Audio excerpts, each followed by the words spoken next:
നമസ്കാരം. മലയാളി വാർത്ത ഇൻസൈഡിലേക്ക് സ്വാഗതം.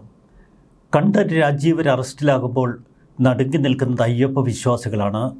വെള്ളിയാഴ്ച പുലർച്ചെ 4 മണിക്ക് ക്രൈംബ്രാഞ്ച് ആസ്ഥാനത്ത് ചോദ്യം ചെയ്യലിനായി കണ്ഠരര് രാജീവരെത്തി. സഹായിയായ നാരായണൻ നമ്പൂതിരി ഒപ്പമുണ്ട്. ചോദ്യം ചെയ്യലിന് വന്നു കയറിയ കണ്ഠരര് രാജീവരോട് സഹായിയെ പുറത്തു നിർത്താൻ ക്രൈംബ്രാഞ്ച് ഉദ്യോഗസ്ഥർ ആവശ്യപ്പെട്ടു.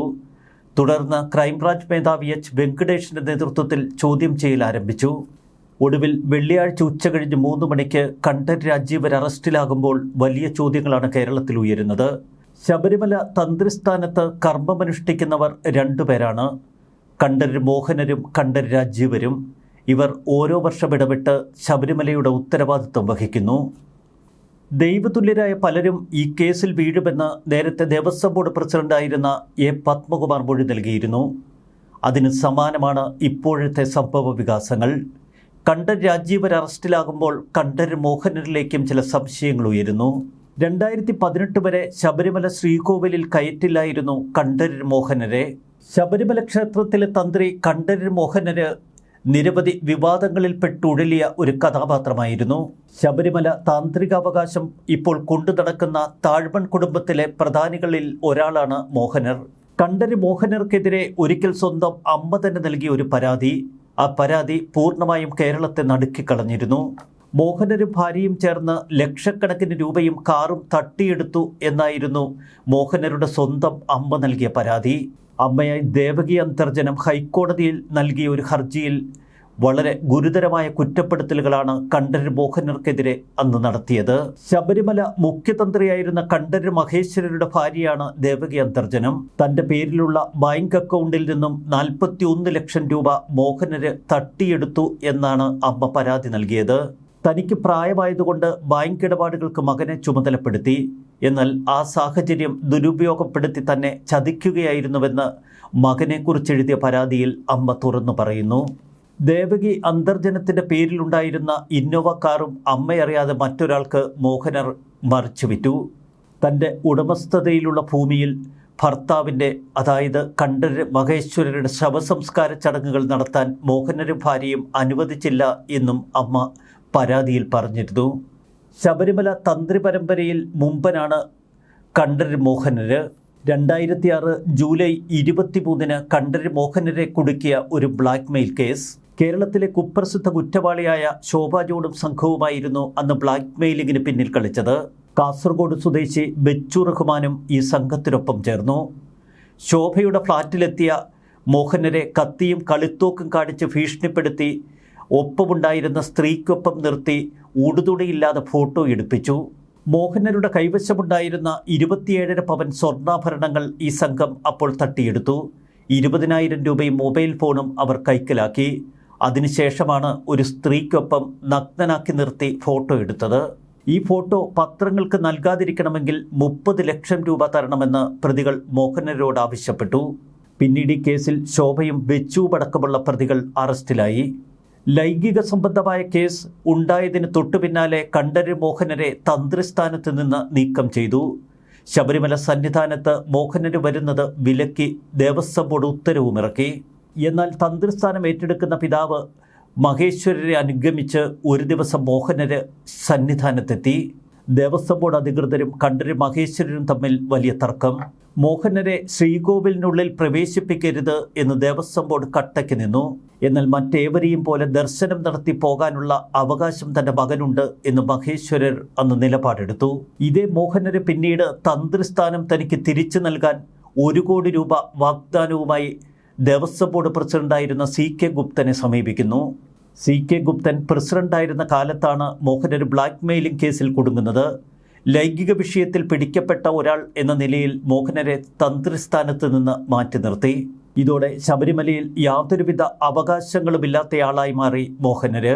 ശബരിമലയിൽ തന്ത്രിസ്ഥാനം തനിക്ക് തിരികെ വേണം എന്നാവശ്യപ്പെട്ട് ഹൈക്കോടതിയെ സമീപിച്ചു. എങ്കിലും ഹൈക്കോടതിയിൽ നിന്ന് അനുകൂല വിധി നേടാൻ മോഹനർക്ക് കഴിഞ്ഞില്ല. തുടർന്നാണ് CK ഗുപ്തനെ സമീപിച്ച് 1 കോടി വാഗ്ദാനം നൽകിയത്. പിതാവായ കണ്ഠരര് മഹേശ്വരും ഭാര്യയും മോഹനരും അടങ്ങുന്ന കുടുംബം തിരുവനന്തപുരത്ത് വഴുതക്കാടുള്ള തൻ്റെ വീട്ടിൽ വന്ന് നേരിട്ട് കണ്ടാണ് 1 കോടി രൂപ വാഗ്ദാനം ചെയ്തത് എന്ന് CK ഗുപ്തൻ പിന്നീട് വെളിപ്പെടുത്തി. ആദർശമില്ലായ്മയും അഴിമതിയും മാത്രമല്ല മറ്റു ചില വിവാദങ്ങളും ക്ഷണിച്ചു വരുത്തി കണ്ഠര് മോഹനര്. കേസുകൾക്കപ്പുറം തന്ത്രി കണ്ഠര് മോഹനരുടെ താന്ത്രിക ജ്ഞാനവുമായി ബന്ധപ്പെട്ട വാർത്തകൾ അക്കാലത്ത് മാധ്യമങ്ങളിൽ നിറഞ്ഞു. കന്നഡ നടി ജയമാല ശബരിമല ക്ഷേത്രത്തിന്റെ ശ്രീകോവിലിനുള്ളിൽ കയറിയിട്ടുണ്ടെന്നും വിഗ്രഹത്തെ തൊട്ടിട്ടുണ്ട് എന്നും അവർ വെളിപ്പെടുത്തിയിരുന്നു. പിന്നീട് ശബരിമലയിലെ ക്രമക്കേടുകളെക്കുറിച്ച് അന്വേഷിക്കാൻ ജസ്റ്റിസ് KS പരിപൂർണൻ കമ്മീഷനെ നിയോഗിച്ചു. ഈ കമ്മീഷൻ മോഹനരെ വിചാരണ ചെയ്തതിൻ്റെ റിപ്പോർട്ടിൽ പറഞ്ഞിരിക്കുന്നത് ഞെട്ടിക്കുന്ന പല വെളിപ്പെടുത്തലുകളും. തന്ത്രിക്ക് വേണ്ട പ്രത്യേക അറിവുകളോ ശാന്തിപ്പണിയുടെ പ്രാഥമിക പാഠങ്ങളോ കണ്ഠര് മോഹനർക്കില്ല. ജസ്റ്റിസ് പരിപൂർണനും ജസ്റ്റിസ് BM തുളസീദാസും ചേർന്ന് നടത്തിയ വിസ്താരത്തിൽ പങ്കെടുത്ത് സംസാരിച്ച മോഹനർക്ക് പല ചോദ്യങ്ങൾക്കും ഉത്തരവുമില്ല. സംസ്കൃതം അറിയാമോ എന്ന ചോദ്യത്തിന് അറിയില്ല എന്ന ഉത്തരം. സംസ്കൃതം അറിയാത്ത ഒരാൾ എങ്ങനെ ക്ഷേത്ര പൂജാരികളെ തിരഞ്ഞെടുക്കുന്ന ഇന്റർവ്യൂ ബോർഡിലെ പ്രധാന അംഗമായി ഇരിക്കുന്നു എന്ന ചോദ്യത്തിനും ഉത്തരമില്ല. ഉദ്യോഗാർത്ഥികളുടെ പൂജകൾക്ക് മാർക്കിടുക മാത്രമാണ് താൻ ചെയ്യുന്നത് എന്ന് കണ്ഠര് മോഹനരുടെ മറുപടി. ഞങ്ങൾ പാരമ്പര്യമായി താന്ത്രിക കുടുംബമാണ് എന്ന് മാത്രമായിരുന്നു മോഹനർക്ക് പറയാനുണ്ടായിരുന്നത്. ഈ ഉത്തരം കമ്മീഷനെ ചൊടിപ്പിച്ചു. അച്ഛൻ ആനപ്പുറത്ത് കയറിയതിൻ്റെ തഴമ്പ് മകനെ കാണണമെന്നില്ല എന്നാണ് കമ്മീഷൻ അതിന് മറുപടിയായി പറഞ്ഞത്. വേദങ്ങൾ പഠിച്ചിട്ടുണ്ടോ എന്ന ചോദ്യത്തിന് മോഹനർക്ക് ഇല്ല എന്ന ഉത്തരം.